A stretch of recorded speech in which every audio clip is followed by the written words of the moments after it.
Hey everyone, today I'm going to show you how to mark up your review comments inside of Rise. It's a relatively new feature that adds a lot of value. A lot of the times when I'm reading types of descriptions and I've created a course and I sent it out for feedback and people are trying to describe, oh, we need to change this and this. I'm like, what are they talking about? The way that they described it. So it's extremely helpful for you to be able to go in and mark it up and say, this is the part that I want to change, or this is the thing that we need that seems to be a little bit different on their screen, especially if they're working with a different browser. That may be something that's you may not see on the browser that you're using as well. So this is an incredibly useful tool to be able to do that, and this is in Review 360. So I have a Rise course. Let's go ahead and dive in here. And I have a Rise course that I went into the review and I just clicked on publish and then publish new version in this case. And then I could click on view in Review 360. Now this is what I see inside of Review 360. So now I can just go through the course and interact with the course here. So as I continue through the course, it starts to scroll down. If I need to leave a comment in this case, there is this new icon right here that's a little pencil. It's kind of like a pen icon. So if I click on that, it'll take a screenshot of my current view no matter where I'm at right now. So I've scrolled down a little bit. So it's basically in that section where I need to add that marking about. Now I have a couple different tools here. I can move the tool set here. I have a pencil where I can draw. I also have a shape where I can just draw out a shape. So if I wanted to highlight that, I can use that shape here.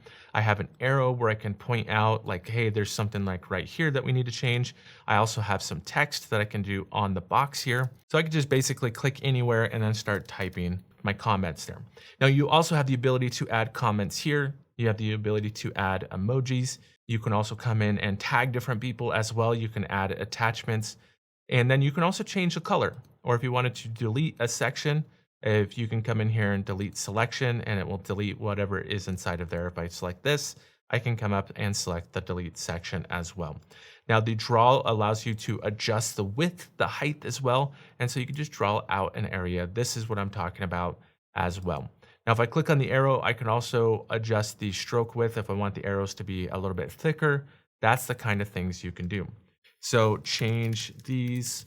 And you do have to add a comment at least down at the bottom and then click on post here. Now it'll have that annotated screenshot. So if I go into as the developer and I'm going in to review it, you could come into this view or you can go into the feedback view and you can see what that is and then go ahead and leave a comment and then just click on this to see exactly the markup and the different words and different arrows and shapes and everything that has been used for that. So it's a good reference for me to be able to follow up. And then you can come in here and say, hey, this is done. And then you could assign it back to that person or mention that person here. And so they'll get notified, and they'll get notified if it is their comment, they will get notified as well. And then once you've completed that, let me go ahead and post that.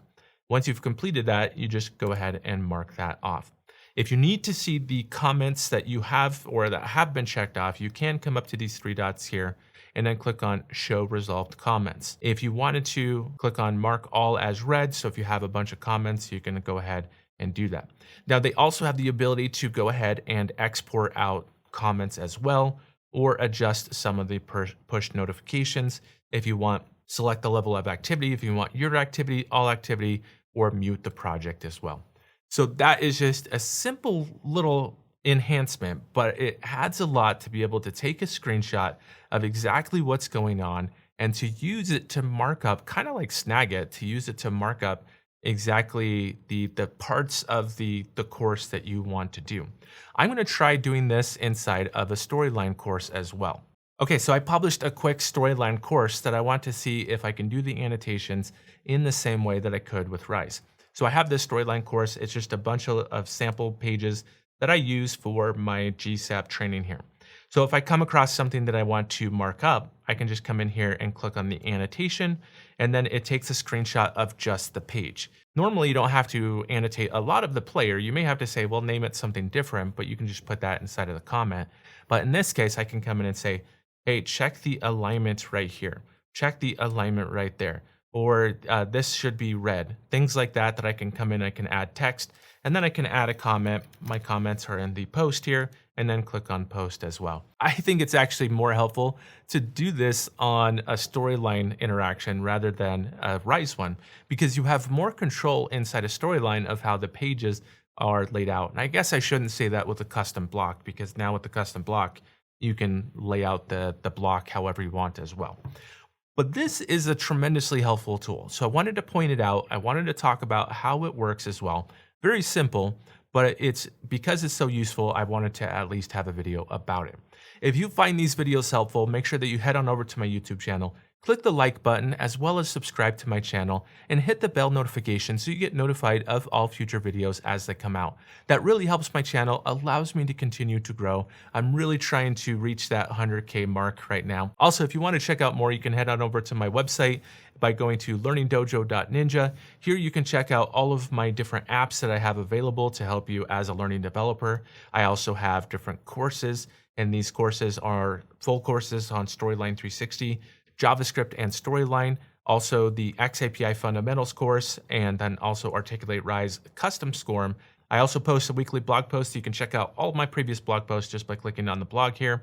And then you can also download free templates. That's all I have for you today. So thanks everyone. I'll see you next time.